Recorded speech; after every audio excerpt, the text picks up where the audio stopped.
all the religions of the world agree in this point that actually God's name is holy. In Christianity we say, hallowed be thy name. So all religions have that aspect there, that God's name should be chanted, should be glorified. And all religions of the world, they have the practice of praying on beads.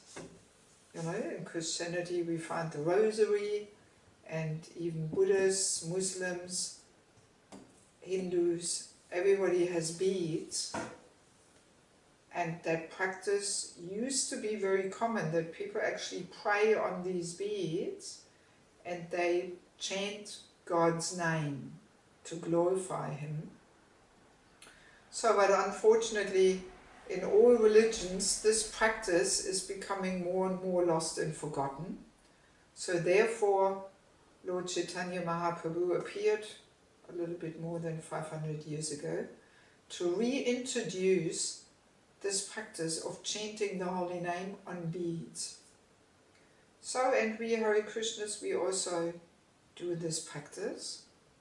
We chant, usually we chant 16 rounds on our wooden tulsi beads. There's 108 beads on one round.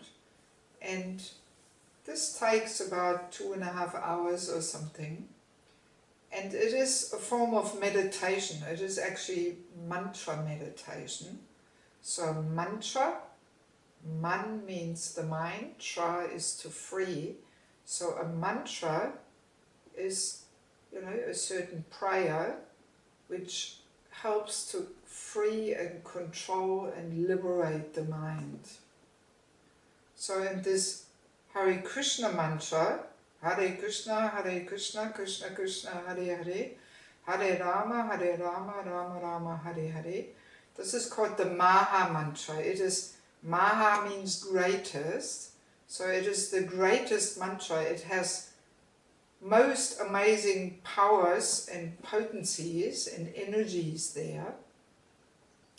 And by chanting this Maha mantra, we actually reconnect with God. We re-establish this lost and forgotten loving relationship with the Lord, which we all have eternally. So therefore, it actually doesn't matter what background we have, whether we come from Christian background or Muslim background or Buddhist background or Jewish background. This is beyond religion, right? Because it re-establishes simply this lost and forgotten relationship, which actually all religions aspire to do. All religions are trying to, you know, encourage their practitioners to develop love for God. And the easiest and most immediate way to reconnect with the Lord is by chanting this Maha Mantra, because this Maha Mantra and God Himself, they're non-different. So it's simply by chanting this Maha Mantra, we get the same benefit as actually associating with God Himself. So that's very powerful, and it really cleanses and purifies the heart. It gets rid of all kinds of dirt and bad habits and lowly qualities if we do it under the guidance of experienced devotees and following a few other, you know, rules and recommendations as well. So it is a very powerful process.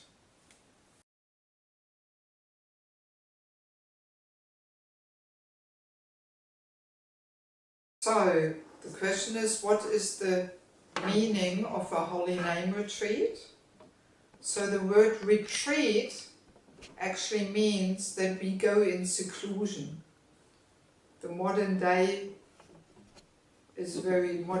life is very fast. So many, you know, distractions are there. We are all very busy with so many different things. So in this rat race, so to speak, this fast life, it is actually difficult to really deepen one's spiritual practice. So that's why it is of great benefit if, a couple of times per year we actually go on a retreat. We leave everything behind for a few days. All our duties, responsibilities and distractions we leave aside, and we simply get together in a group of like-minded persons who have the same goal of deepening their spiritual practice, deepening their chanting of the holy name. So, and in this way retreats are very powerful. It helps us to rejuvenate, to polish up our practice, so to speak, because very easily we can get a little neglectful, throughout the year, and some dust is settling on our spiritual practice.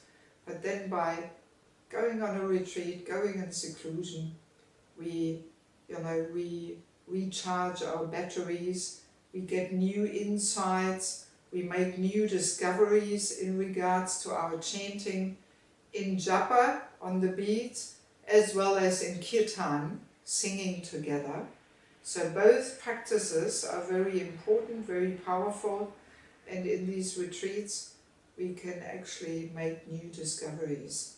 Already, at least, I would say, at least 50% of the effect simply comes from leaving everything behind for 3 days and simply have a sole focus on our spiritual practice. That's a very powerful tool to actually deepen our spiritual life. And then every time we go in such a retreat, we will take something home. And if we are carefully preserving it and maintaining it, then it actually leads to a deeper spiritual life. So it is a very, very, very nice and powerful, and it can be a life-changing experience actually, because if we have a good focus, then Krishna also reveals himself much more tangibly, and our faith can grow, and we can get to deeper levels of spiritual practice. When our chanting is not filled with longing to serve, that chanting is useless. He didn't say it's not so effective or should not be done or something, but he really is completely heavy, saying it's useless.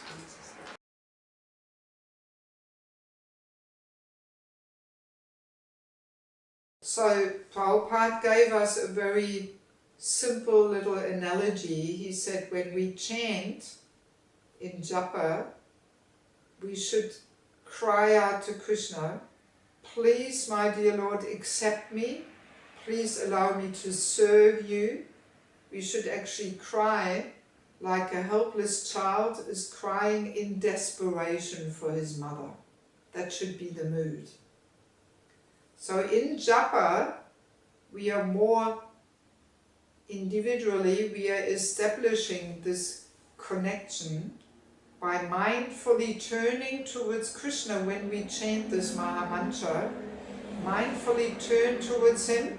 That kind of chanting will actually establish the relationship. Whereas when we chant and we think of so many other things and we plan our day and we look around and do other things, that kind of chanting will not do much at all actually. It will not establish the relationship, because we have to be mindful of that person who we want to associate with in order for our relationship to become established. So if we chant and we actually ignore Krishna, we are not mindfully turning towards him, then this kind of chanting will not do much at all. But if actually every day we sincerely, for around 2 hours, we actually try to turn towards Krishna and feelingly call out to him in helplessness, then definitely something will happen in our relationship with Krishna. And not only that, we should also bring into our chanting this longing to serve. Because if we chant the Maha Mantra longing to serve, that we call out to Krishna, please, my dear Lord, let me serve you and your devotees. When will the day come when I can actually really give myself in service to you and your devotees? If we do that every day, that will very soon will establish us in our eternal position of being servant and nothing else. Because in our conditioned stage we have so many designations. We are trying to be something which we are not. We are trying to be the supreme controller and enjoyer. But this is all an illusory identification. But our real position is actually servant. And if we chant the Maha Mantra longing to serve, then we very clearly will be established in that reality of being servant and nothing else. And then we will actually be always happy and joyful, no matter in what external situation we may be, because we identify as being servant and we can see Krishna's hand and arrangement in every situation we are facing in life. We actually will not become disturbed. We can see every situation as Krishna's arrangement, and we can happily embrace it and master it and develop in this way. If we actually spend 2 hours every day longing to serve, that kind of chanting establishes us as servant. Right? It establishes us in our eternal constitutional position of being servant. That kind of chanting scrubs the heart and removes all these other upadis.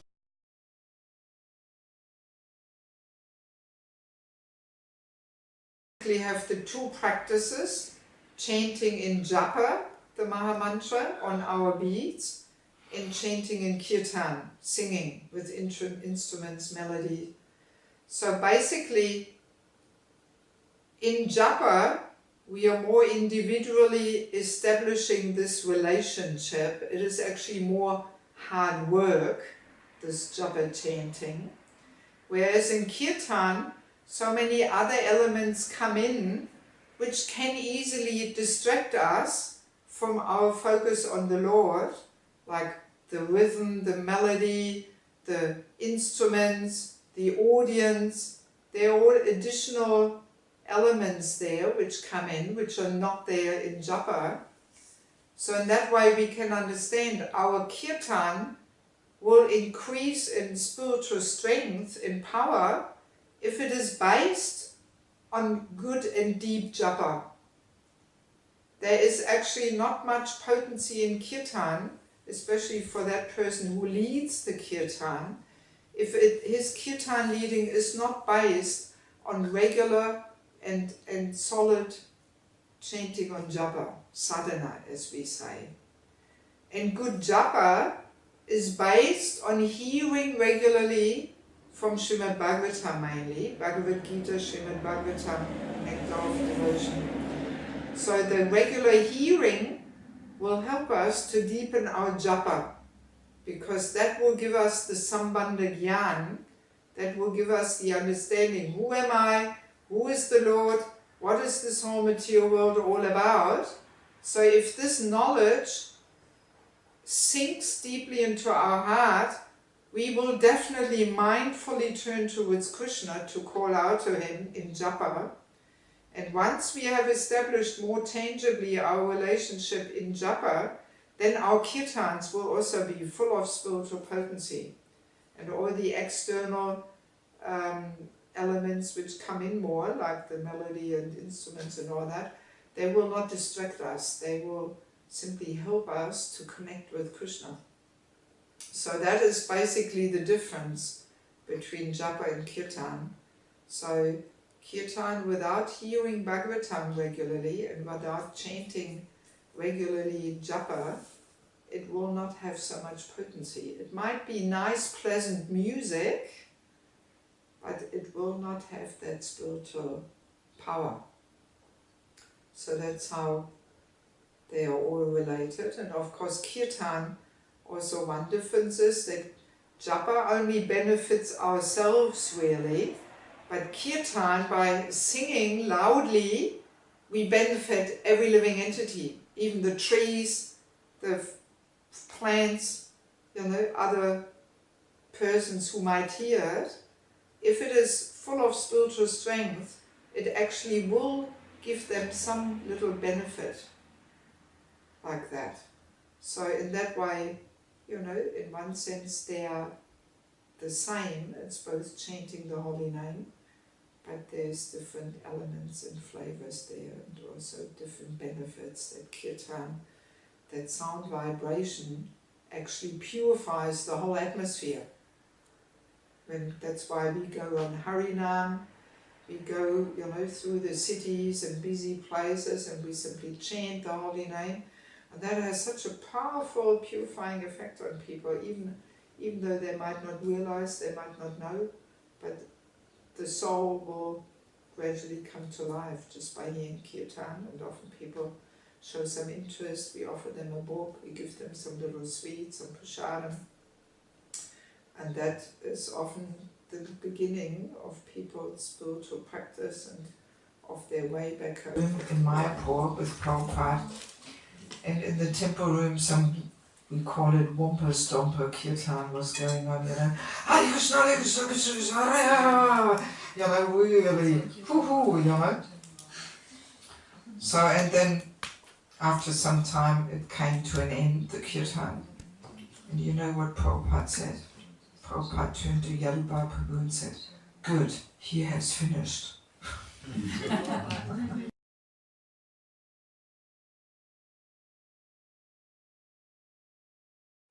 Actually, the mood should be very similar to when we chant in Japa, that we simply turn to the Lord, we call out to Him in helplessness, we appeal to Him, please let me serve. We want to fill our singing with this longing to serve Him and His devotees. That is basically the mood, to also connect with the Lord. That's what makes a kirtan a good kirtan.